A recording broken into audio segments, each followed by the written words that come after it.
첫 번째 순서로 주광덕 의원님께서 발표해 주시겠습니다. 존경하는 국민 여러분, 그리고 언론인 여러분. 어제 조국 후보자가 이 자리에서 국민을 상대로 해명을 했습니다. 자신의 딸 영어를 잘했다. 그 말씀을 여러 번 반복하면서 그래서 문제가 된 논문의 제1저자 그 당시의 느슨한 기준으로는 등재할 만했다. 따라서 영어를 잘했기 때문에 고려대학교 합격에도 문제가 없었다. 이런 답변을 했습니다.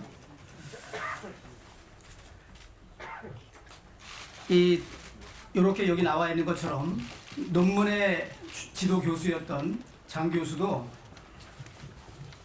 연구 성과, 실험 성과를 영어로 정리하는 데 큰 기여를 했다고 장 교수가 평가했다. 실험 결과를 영어로 기재하는 데 매우 열심히 해서 등등 말씀을 하셨습니다.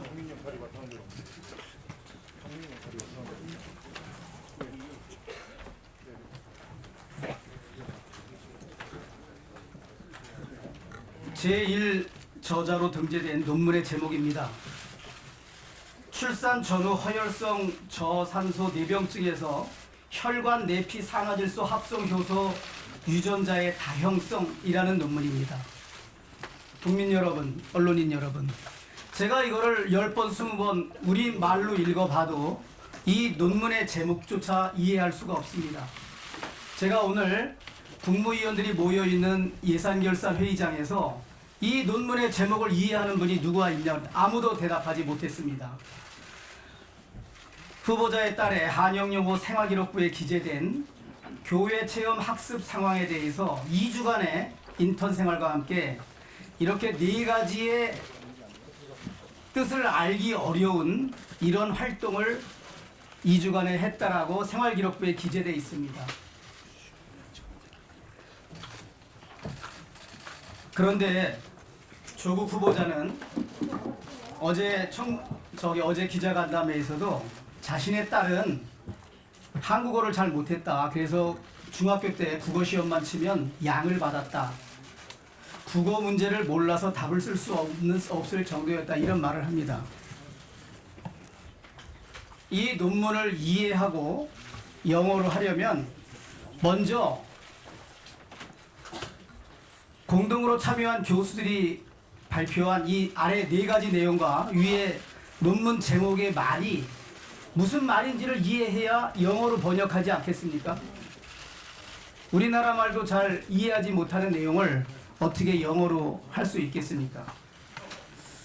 그래서 정말 이거는 안타깝고 저도 아이 셋을 키우고 있는 아버지로서 이런 내용까지 공개를 해야 되나 인간적인 고뇌가 많았습니다. 그러나 후보자가 국민들께 딸의 논문 제1저자의 등재가 정당하고 고려대학교 입학에 아무런 법적 문제가 없다는 것을 여러 차례 강변하면서 영어를 잘했기 때문에 그 모든 것이 정당하다는 말씀을 했습니다. 그러나 생활기록부에 나타난 한영외고 1학년, 2학년, 3학년 동안의 성적을 추가로 제보받았습니다. 추가로 제보한 공익제보자는 조국 후보자의 어제 기자간담회에서의 말에 분노가 치밀어 올라서 추가 제보를 합니다. 구체적인 성적 내용은 생활기록부에 이렇게 기재되고 있습니다. 라고 했습니다. 한영외고에는 과목이 16과목 정도가 됩니다. 말하자면 영어만 하더라도 영어회화, 영어 독해, 영어 청해, 영어 문법, 영어 작문 이렇게 많이 세분화되어 있습니다. 그렇게 해서 16과목이라는 겁니다. 이 한국말로 되어 있는 것을 영어 논문으로 만들려면 한국말을 이해하고 영어를 이해해야 되는데 영어 작문, 영어 독해 평가는 상당히 하위 등급입니다. 구체적인 등급으로 하면 대부분 다 6등급, 7등급 할 때 다 이해합니다. 유일하게 영어 회화는 4등급을 받은 적이 2번 있고 그 영어 회화조차도 6등급도 2번 이상 있습니다. 시간을 조금만. 예, 30초 내로 좀 마무리해 주시기 바랍니다. 네. 이거는 새로운 사실인데 국민들의 알 권리 보장을 위해서 조금 시간을 허용해 주시기 바랍니다. 국민 여러분, 미국 사람이 글자로는 문맹이어도 미국말은 잘합니다. 그러나 그 내용을 이 전문적인 의학 논문을 제대로 번역을 하려면 미국말을 잘하는 걸로, 회화를 잘하는 걸로 부족합니다. 영어 장문, 영어 독해, 영어 청해, 영어 문법을 알아야만 가능하지 않습니까? 그래서 이 논문의 후보자가 영어를 잘해서 실험 결과를 영어로 기재하는데 매우 열심히 했다, 이 말도 대한민국 국민 일반 상식에도 전혀 맞지 않고 논문을 써본 연구자나 학자들로서는 이거는 전혀 말도 안 되는, 전혀 납득할 수 없는 후보자의 궤변에 가까운 변명이라고 생각을 합니다. 다시 하나 또 주십시오.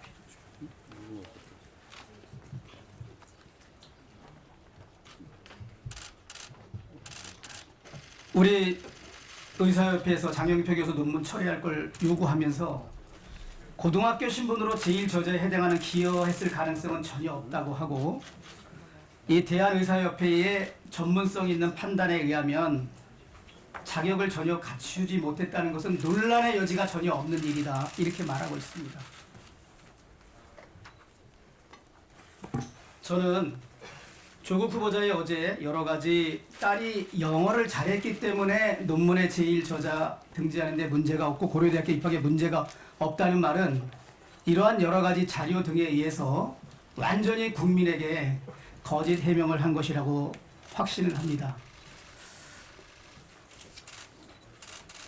결국 우리 청소년들에게 붕어나 가재나 개구리로 살아도 좋다고 하시면서 본인의 딸은 용을 만들기 위하여 발벗고 나서서 황제 스펙을 만들어주고 했던 가장 위선의 극치가 아닌가. 오늘 동양대학교 검찰에서 압수수색을 했습니다. 그 의미도 상당히 크다고 생각하고 우리 다음 의원께 답변 기회를 드리도록 하겠습니다. 네, 감사합니다. 다음은 김진태 의원님께서 발표해 주시겠습니다. 뒤에 분들이 좀 많이 순서를 기다리시는 관계로 압축적으로 5분 내에 정리해 주실 것을 부탁드립니다. 네, 김진태 의원입니다. 어제 조국의 기자회견 쇼 잘 보셨습니까? 우리 언론인 여러분들도 고생 많이 하셨을 겁니다. 평생을 특권과 반칙으로 살더니 이제 인사청문회마저도 그렇게 합니다. 혼자 자기 마음대로. 예? 우리 야당이 또 제가 있었으면 그렇게 쉽게 자기 말만 하고 끝내지는 못했을 겁니다. 저는 정말 태어나서 이렇게 거짓말 잘하는 사람 처음 봤습니다. 리플리 증후군이라는 게 있습니다. 자기가 거짓말을 하고도 이게 거짓말인지가 분간이 안 될 정도의 이젠 그런 수준에 정말 이른 것 같습니다. 본인은 이렇게 얘기를 합니다. 만신창이가 됐다. 그렇지만 끝까지 가보겠다. 우리는 이런 만신창이 법무부 장관 원하지 않습니다. 남을 개혁해야 될 사람이 만신창이인 상태면 남을 개혁하기는커녕 자기 살아날 궁리부터 하지 않겠습니까? 논문이 지금 문제인데요. 어제 이렇게 얘기를 했습니다. 논문이 지금의 기준에서 봤을 때는 조금 이상하지만 당시는 이게 조금 느슨했다, 이렇게 얘기를 하는데요. 이게 당시 기준입니다. 당시 과기부 훈령 연구윤리 지침이 2007년부터 시행 중입니다. 2007년. 그런데 이 논문은 2008년에 작성 제출이 되기 때문에 이미 이런 지침이 다 시행 중인데 지금 무슨 소리냐. 지금만 이상한 게 아니라 그때도 이상하고 윤리 위반이었다. 아예 사기였다. 이런 얘기입니다. 다 아시는 황우석 사건이 2005년입니다. 그때도 이미 우리 사회의 분위기는 논문에 대해서 굉장히 엄격함을 요구하는 그런 상황이었습니다. 또 하나, 자꾸 번역을 뭐 잘했다. 우리 아이가 놀랍도록 번역을 잘했다. 이렇게 얘기하는데요. 미안하지만 번역은 아무리 잘해도 저자가 될 수는 없는 겁니다. 제1 저자는 고사하고 제3, 제4, 제5 저자도 될 수 없는 겁니다. 번역한 사람이 저자가 된다 그러면은 번역사는 수십 편의 논문의 공저자가 될 겁니다. 있을 수 없는 일입니다. 장학금 이야기 좀 하겠습니다. 성적 최하위권 학생이 4년 동안 매 학기 무려 8번의 장학금을 받았습니다. 거의 세계 신기록감입니다. 이런 거 들어보셨습니까? 이게요, 그래놓고 신청을 안 했다, 받는지도 몰랐다? 다 거짓말입니다. 신청하게 돼 있고 의대 장학금을 받았는지 안 받았는지 모를 정도로 그렇게 돈이 많습니까? 그건 말이라고 합니까? 그러면서 또 이렇게 얘기합니다. 그게 뭐 국민 눈높이에는 좀 안 맞을지 모르지만 위법은 아니다. 천만의 말씀입니다. 서울대에서 받은 800만 원, 부산의전원에서 받은 1200만 원, 도합 2000만 원은 미안하지만 뇌물죄가 성립될 수 있습니다. 특히 부산의전원 장학금을 준 교수가 부산의료원장이 되고 그 양반이 또 대통령 주치의까지 추천을 했다는 문건이 나오고 있습니다. 이 정도 되면 직무 관련성은 충분하다. 제가 그래서 처음부터 어떻게 부산대 의전원에서 대통령 주치의가 나오냐, 비행기를 타고 청와대를 들락거려야 되겠냐, 말이 안 된다고 했었습니다. 2015년 서울대에서는 생활고로 인해서 자살하는 학생까지 생겼습니다. 출발선이 다른지 몰랐던 불행한 운명을 맞은 한 학생의 이야기입니다. 생년월일 얘기 좀 하겠습니다. 자, 조국 딸의 생년월일이 왔다 갔다 합니다. 제가 봤을 때는 91년, 그래, 본인이 그렇게 얘기합니다. 9월에 태어난 아이를 학교를 일찍 보내려고 2월 달에 보냈다고 합니다. 2월 달에 신고를 했다고 합니다. 그것도 그렇게 할 수 없는 겁니다. 그렇게 23년을 살다가 의전원에 보낼 때는 갑자기 또 9월로 다시 돌아옵니다. 그러면 이 얘기는 뭡니까? 아이의 생년월일을 가지고 장난을 치고 있는 겁니다. 예? 이 아이는 태어날 때부터 입시를 위한 기획으로 태어나게 된 겁니다. 처음에는 학교를 일찍 보내려고 또 앞으로 땡기고, 나중에는 의전원에 들어가려고 뒤로 또 땡기고. 그런데 완전 범죄는 없습니다. 이렇게 되면 병원에 출생증명서가 2개가 발급됐다는 얘기입니다. 그랬더니 병원은 밝힐 수가 없다. 어제 느닷없이 아이의 할아버지가 이걸 신고했다고 합니다. 그러면 누가 신고했는지만 밝히면 됩니다. 후적부를 보면 여기에 다 신고인이 나오게 돼 있습니다. 이것만 제출하면 모든 논란은 끝입니다. 오늘 중으로 이 아이의 후적부, 기본증명서 이것만 제출을 하면 됩니다. 또 아이가 밤늦게 기자들이 찾아와서 불안에 떨고 있다고 얘기했습니다. 저는 그것도 믿을 수가 없습니다. 그런데 본인은 정작 국정원 여직원, 아이와 똑같은 28살 이 어린 여자가 그 사는 오피스텔 호수까지 공개를 했었습니다. 이런 이중 기준이 어디 있겠습니까? 이런 사람은 법무부 장관이 될 자격이 없다고 생각합니다. 마치겠습니다. 네, 감사합니다. 다음은 곽상도 의원님 발표해 주시기 바랍니다. 네. 어제 조 후보자가 환경대학원 장학금 관련해서 신청하거나 연락한 적 없지만 선정됐다고 연락받았다고 그렇게 얘기했습니다. 그런데 이 자료에 보시면은 장학금 처음 수령한 때는 2월입니다. 입학이 3월인데 2월 달에 받은 겁니다.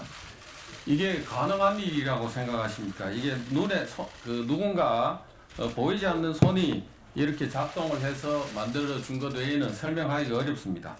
그 다음 7월 26일 날 부산대 의전원 면접고사 때 조국 후보자가 딸을 데리고 직접 부산에 갔다고 합니다. 왜 갔느냐? 누구 자식인지 부산대 면접 교수들에게 알려야 되기 때문에 직접 간 거 아니겠습니까? 그리고 8월 달에 다시 장학금을 또 학기 시작 전에 수령을 합니다. 반납 여부를 어제 얘기를 했습니다만 뭐 보통 통상은 보면은 그 휴학하면 휴학한 이후에 곧바로 그 반납하는 경우가 있다고 합니다. 그런데 반납하려고 했으면 그때 했어야지. 지금이 2014년, 2019년 5년 지났습니다. 그 반납하려고 신용은 했다는 이런 얘기로 면피할 수 있는 일은 아니라고 생각합니다. 그다음 9월 30일 날 부산대 의전원의 최종 합격자 발표가 납니다. 그러니까 그 다음 날 서울대 환경대학원에는 휴학 신청을 했습니다. 이게 10월 1일자 조 후보자 자녀의 휴학 신청서입니다. 10월 1일자 휴학 신청서입니다. 이 휴학 신청을 하자고 하면은 진단서라든가 필요한 서류를 첨부하지 않으면은 휴학 신청이 접수가 불가능합니다. 그런데 당시 제출했다는 진단서에 대해서 저희들이 자료 요청을 하니까 제출된 진단서가 이런 내용입니다. 이 어느 병원에, 어느 대학병원에서 했는지, 병명이 뭔지, 며칠날 발행했는지, 진단 의사는 누군지 아무것도 나와 있지 않은 이런 진단서를 저희들한테 자료라고 보내주고 있습니다. 왜 이렇게 하겠습니까?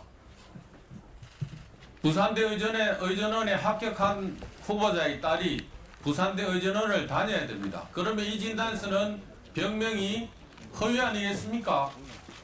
허위 진단서를 발행했기 때문에 이 병원에서는 이 진단서, 연번호, 뭐 관련되는 병명, 그 진단 기간, 뭐 그 어떤 자료도 지금 그 백지인 상태로 저희들한테 자료를 보내고 있습니다. 언제 발행했냐고 물으니까 10월 1일은 아니고 뭐 그 뒤인 것처럼 뭐 얘기를 했다고 합니다.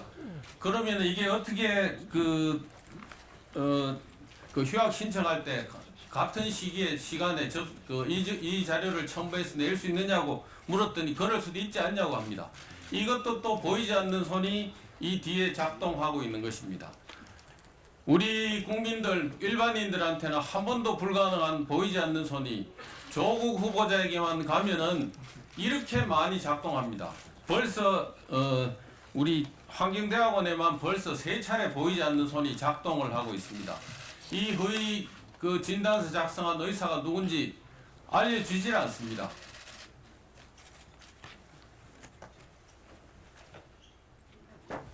그 다음에 의학전문대학원 관련 의혹을 좀 말씀드리겠습니다. 의학전문대학원 관련해서는 부산대 의학전문대학원 관련해서는 2015년 3월 달에 입학을 하고 1학기 때 의전원 성적 미달로 유급이 됩니다. 8월 10일 날 통보되는데 이때까지는 장학금이 지급되지 않았습니다. 그러다가 9월경 유급된 상태입니다. 학교는 이제 못 다니는 유급된 상태에서 조국의 모친 박정숙 이사장이 부산 양산대병원에 그림 4점을 기정했고 10월 7일 날 갤러리 개막식에서 조국 후보자와 함께 만찬을 갔습니다. 만찬에서 42만 원 뭐 같이 식사하고 뭐 말씀은 아무 얘기도 하지 않았다고 합니다만 이때 아무런 얘기가 없었는데 장학금을 주지 않다가 갑자기 그 다음 학기부터 장학금을 주겠습니까? 이런 일은 있을 수가 없는 겁니다. 이 언론에 보도된 자료를 보면은 이 장학금 지급 기준이 특정 학생 지정 안 된다고 하다가 특정 학생 지정이 된다고 하고 또 각 학년 학생 한 명 가운데 면담을 통해서 학업 향상 의지가 있는 성실한 학생이라는 규정도 없앴다고 합니다. 기존에는 2명 내지 4명 하던 것을 1명으로 줄여가지고 조국 후보자 딸한테 다 몰아줬습니다. 이런 일이 있고 의전원에 이런 일이 만나고 하는 이런 일이 있고 나서부터 이 장학금이 가능했던 겁니다. 그런데 이 장학금의 성격에 대해서 청탁금지법 위반 내지 뇌물 뭐 이런 걸로 의율 가능하지 않느냐 하는 이런 얘기들이 있습니다. 왜 이러냐? 여기 자세히 보시면은 장학금 2019년도 1월 달에 노환중 부산대 병 부산 의료원장이 부산대 병원장에 응모를 합니다. 1월 달에 2019년 1월 달에 9일 날 임시사회에서 탈락합니다. 왜 탈락했느냐? 부산 지역의 그 본원하고 분원 사이에 무슨 알력 관계가 있어서 탈락을 했다고 하는데, 이 당시 그 부산 지역에서 나오는 말은 2순위 안에까지만 노환중 병원장이 들어가면은 서울 가면은 당연히 된다고 그렇게 소문이 나 있었다는 겁니다. 자, 강대환 대통령 주치 임명했습니다. 대통령 주치 선정에 누가 관여했습니까? 노환중 씨가 본인이 스스로 관여했다고 했지 않습니까? 그러면은 이 장학금 주고 난 뒤에 여러 가지 관련돼 있는 이 내용들이 전부 대가관계에 있는 그런 내용들입니다. 그래서 부산의료원에 대한 압수수색도 검찰이 부산시장 사무실까지 지금 압수수색을 했지 않습니까? 이 모든 절차 진행된 것들이 단순히 장학금 줬다는 게 아닙니다. 장학금을 매개로 해서 돈이 오고 가고, 그에 따라서 의료원장 자리, 병원장 자리, 그다음 대통령 주치 자리가 지금 오고 가는 겁니다. 부산에서 2순위 안에만 들어가면, 서울 올라가면은 당연히 된다는 얘기는 무슨 의미겠습니까? 누가 이 뒤를 봐주고 있는 거겠습니까? 이런 부분에 대해서 분명히 해명을 하고, 조국 후보자가 해명하고 답변을 해야 되는데, 이런 데 대한 해명은 없고 엉뚱한 얘기만 늘어놓다가 갔습니다. 오늘 관련된 다른 내용들까지 전부 저희들이 다 다른 세션에서 또 추가로 더 말씀을 드리도록 하겠습니다. 네, 감사합니다. 다음은 이은재 의원님 발표해 주시기 바랍니다. 네, 어제 우리 조국 후보자 와서 본인의 논문 표절에 대해서 기자가 질의를 하니까 서울대 진실성위원회에서 이미 밝혀진 부분이기 때문에 아무런 문제가 없다, 이렇게 얘기를 했습니다. 우선 박사 논문 표절은 어떤 표절을 했느냐 하면, 본인이 참고를 어떤 논문을 했냐면 제2저자가 쓴 것을 보고 썼는데, 그것을 마치 제1저자가 쓴 것처럼 그것을 했습니다. 근데 그것은 서울대에서 자기가 어떤 것이 논문 표절이라 하는 강의를 하게 됩니다. 한번 영상 잠깐 보여주세요. 제가 이제 맨 처음에 92년에 지방대학 교수 첫 전임 박사로도 교수 생활을 시작해놨는데, 제가 92년에 지방대학에 내려가게 되니까 그때 저희 지원 교수님께서 저를 불러서 하시는 말씀이 있었습니다. 뭐냐 하면 저보고, 제가 풍년기 교수였던 거죠. 저보고 하셨던 말씀이, 교수가 65세까지 살아가는 데 있어서 남자 교수를 얘기했습니다. 남자 교수가 65세까지 무사히 정년퇴임 하려면 두 가지만 주시면 된다고 하시더라고요. 네, 하나는 성희롱이고 두 번째는 표절이. 네. 그 다음에 이처럼 자기가 박사 논문의 표절을 어떻게 했는지를 반대로 강의를 하게 됩니다. 그 다음에 두 번째는 2011년에 형사법 연구에 한국어로, 우리 국문으로 논문을 쓰게 됩니다. 근데 그것을 2014년에 똑같이 자기 논문에서 발췌해서 썼다, 이런 것이 전혀 표시도 되지 않은 채 어떻게 하냐면, 이것을 전부 다 영문으로 바꿔서 UC 버클리에서 나오는 한국의 로에 대해서 다시 게재를 하게 됩니다. 이것은 분명히 자기가 2011년에 이러한 논문을 썼기 때문에 이 논문을 참조해서 논문을 쓴다, 이 내용이 꼭 들어가야 됩니다. 이것이 자기 표절이 안 되는 겁니다. 그러나 그런 내용 아무것도 없이 그냥 쭉 번역해서 내놨습니다. 이것은 분명하게 논문이 아니고 분명하게 표절이라고 우리가 볼 수가 있습니다. 그래서 어제 얘기한 부분에 대해서는 완전히 거짓이라는 것이 밝혀졌고요.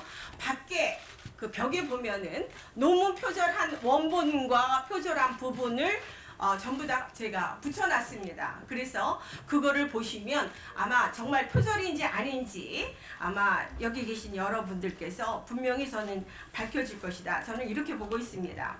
그다음에 이제 아까 그 주민등록 부분에 대해서는 아주 김진태 의원님께서 너무 설명을 잘하셔서 저는 그 부분에 대해서는 이제 생략을 하고요. 그다음에 아까 이제 주강덕 의원님이 그 한용외고에 다니면서 스펙 부분을 얘기를 했습니다. 가짜 스펙이 여러 개가 있습니다. 어떤 것이 예를 들어서 말씀을 드리냐면 그 국제 백신 연구소에서 인턴십을 하게 되는데 5박 6일 캠프를 합니다. 근데 우리 자녀들 영어 캠프 보내지 않습니까? 그게 인턴십입니까? 이거는 캠프로 끝나는 겁니다. 그런데 이것을 인턴십으로 표기를 해서 그 연구기관에 저희가 문의를 해보니 어떤 답변이 오느냐 하면 고교생 인턴은 뽑은 적이 없다. 그러면 이 스펙이 잘못된 건지 안 된 것인지 우리 분명 판단할 수 있는 거 아닙니까? 또 두 번째는 제네바에 역시 인권 인턴십을 가는데 그 제네바의 인권 인턴십을 보면 2009년에 그 2주 동안 제네바 현지에서 인권 관련 국제기구를 탐방하는 거예요. 그럼에도 불구하고 이것을 인턴십 한 것으로서 해서 역시 이 기관에도 저희가 문의를 해보니 여전까지 고교생 참여를 시켜본 적이 없다. 그렇게 답변합니다. 그러면 여기에 할 수 있었던 것은 부모의 영향력이 없어서는 도저히 참여도 할 수 없는 그런 것이었습니다. 그 다음에 지금 문제가 되는 그 장영표 장 교수 아들과 문제가 되는 것이 바로 이 서울대 공익인권법센터 주관 국제학술회의에 행사 보조로 참여합니다. 장 교수 아들과 그 조국 후보자의 딸이. 그런데 행사 보조로 참석을 하고 그것이 뭐처럼 바뀌느냐? 이것이 인턴십으로 바뀝니다. 이게 행사 보조원이 인턴십입니까? 이것은 정말 국민들이 판단해야 할 그러한 일이라고 저는 보고 있습니다. 나중에 다시 또 말씀드리도록 하겠습니다. 네, 감사합니다. 다음은 박인숙 의원님께서 발표해 주시겠습니다. 네, 박인숙 의원입니다. 저는 오늘 정치인 국회의원으로서 발언을 하는 것이 아니라 연구자, 의사, 제가 원래 선천성 심장병 전공이지만 신생아학 유전체 연구를 10년을 했습니다. 그래서 의사이자 연구자 입장에서 발언하는 것임을 참고하시기 바랍니다. 제가 그 조국 후보의 그 논문 관련 발언을 보면 너무나 무식하고 잘못된 인식과 정보에 의한 것이 너무 많고 가짜 뉴스들이 퍼지고 있어서 이를 바로잡아야 되겠다. 국민이 올바로 알아야 되겠다. 그런 생각으로 발언을 합니다. 이 사건은 황우석 사건의 버금가는 그만큼 우리나라의 역사, 의학 역사, 생물학 역사 발전에 아주 수치스러운 사건입니다. 저는 그래서 국회의원직을 포함한 저희 모든 직을 걸고 조국 후보자의 딸의 논문이 지금 당장 학회지에서 철회돼야 된다고 주장합니다. 그리고 이 논문을 배경으로 고려대학에 입학했고 다시 그 배경으로 부산의전에 입학했다면 그것도 물론 수사를 해야 되겠지만 의전은 입학도 취소되어야 마땅하다고 주장하고 또한 이렇게 가짜 경력을 배경으로 성장한 사람은 의사가 되어서는 절대 안 된다고 저는 주장을 합니다. 일단 그 조국 후보의 무식하고 잘못된 궤변에 가까운 변명에 대해서 하나는 지적을 하겠습니다. 그 당시에는 그랬다? 이렇게 우리나라 학계를 모욕하는 발언이 어디 있습니까? 그렇게 우리나라 무식한 나라 아닙니다. 연구윤리가 그렇게 허술한 적은 없었습니다. 물론 수십 년 전에는 그랬지만 근래 수십 년에 20, 30년에 관해서는 절대로 그렇게 폄하되는 발언을 써면 안 됩니다. 다음에 다른 분들이 많이 발언을 하셨기 때문에 영어 논문 작성에 기여했다. 이건 정말 말도 안 되는 일입니다. 영어를 잘한다고 영어 논문 씁니까? 그럼 소설가가 논문도 잘 쓰겠네요. 그리고 이 공동 저자 다른 4명 중에 1명은 지금 미국에서 미국 병원에서 일하고 있습니다.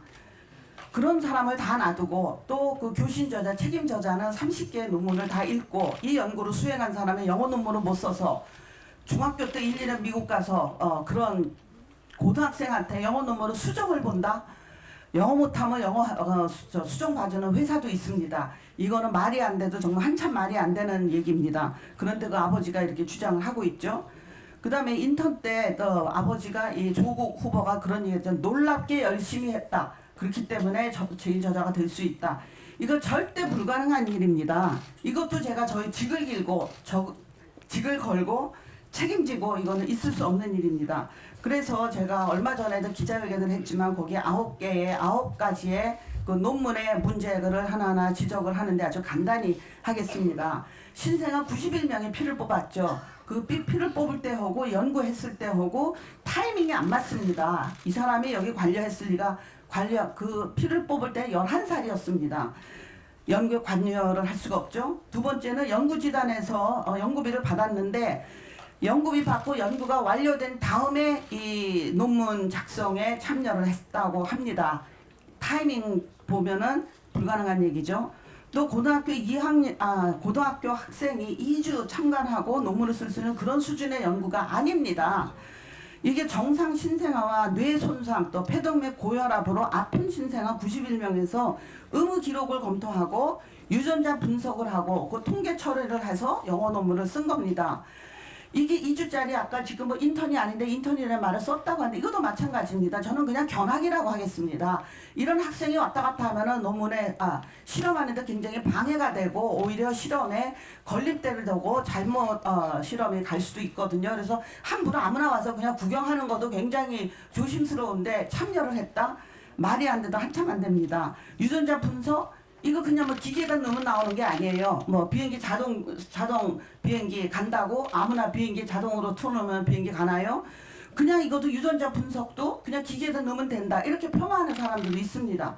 그래서 숙련된 연구원만 할 수 있는 일입니다. 통계청들도 마찬가지고요. 더군다나 평균 학점이 의전은 평균 학점 1.13인 학생이 2주 안에 이런 엄청난 일을 했다? 말이 안 됩니다. 영어 수정 아까 그 말씀을 했고요. 그 다음에 이 논문에 허위 사실이 너무나 많습니다. IRB가 이제 연구 계획서 검토하는 건데 IRB를 아예 안 했습니다. 안 했는데 했다고 썼어요. 그러니까 연구윤리 위반, 허위 사실 기재, 또 박사가 없는데 박사가 있다 허위 사실 기재, 연구소 소속이라고 썼기 때문에 허위 사실 기재, 또 부모 동의서를 받았다고 썼는데 이것도 피를 뽑았을 때 하고 논문할 때하고 너무나 그 기간이 길기 때문에 그때 이 논문의 목적에 맞는 연구 동의서를 받았는지 굉장히 의심스럽습니다.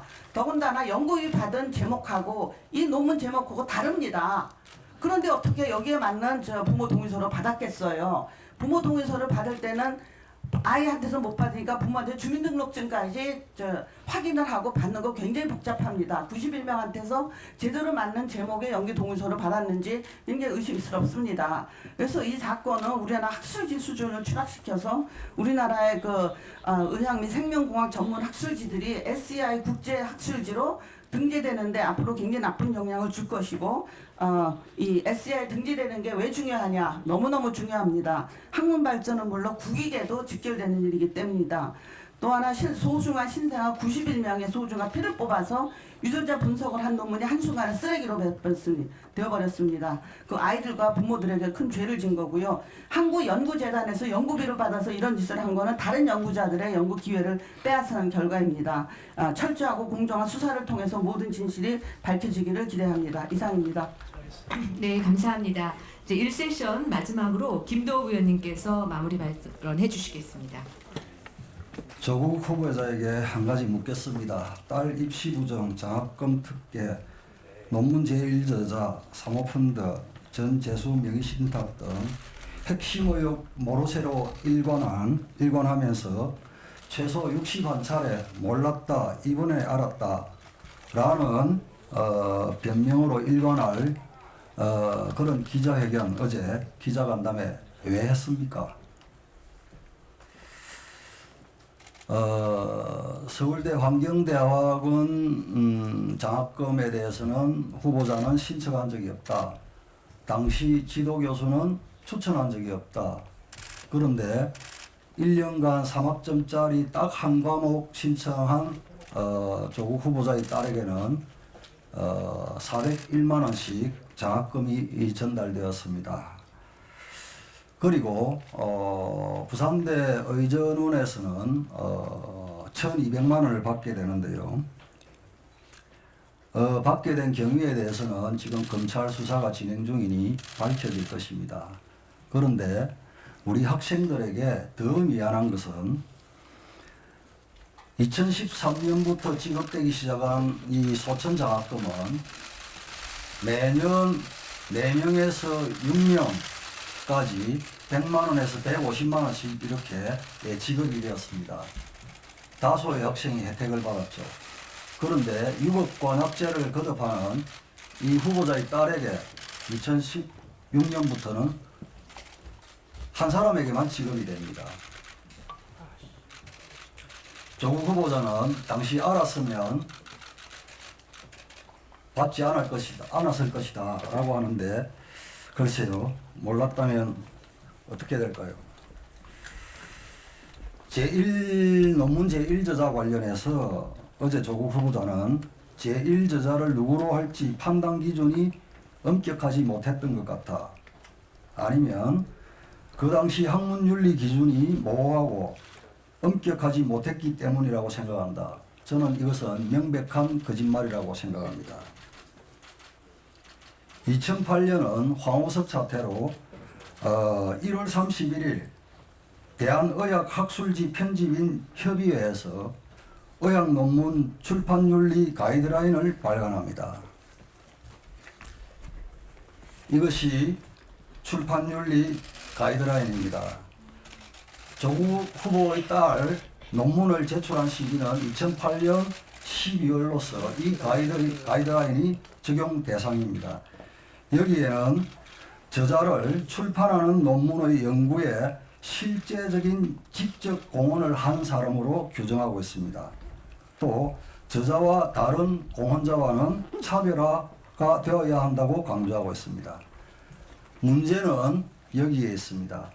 조국 후보자가 그 당시 학문윤리 기준이 모호하고 엄격하지 못했기 때문이다 라고 답변한 것이 명백한 거짓말이라고 제가 단정을 하는 것은, 조 후보자는 2008년 서울대에서 진리탐구와 학문윤리라는 강의를 맡게 됩니다. 첫 강의입니다. 이것은 당시 서울대는 황우석 전 교수의 연구조작 사건을 계기로 연구윤리를 강화하겠다는 차원에서 이 수업을 개설을 합니다. 이때 조국 후보자가 서울 법대생들을 대상으로 이 수업에서 연구윤리를 강조하죠. 그 시점에 딸은 한영외고 2학년으로서 이 논문의 제1저자로 등재가 됩니다. 따라서 그 당시 학문윤리 기준이 모호했다 라고 한 답변은 명백한 거짓이라고 저는 확정적으로 말씀을 드립니다. 예, 감사합니다. 이상으로 첫 번째 세션을 마치도록 하겠습니다.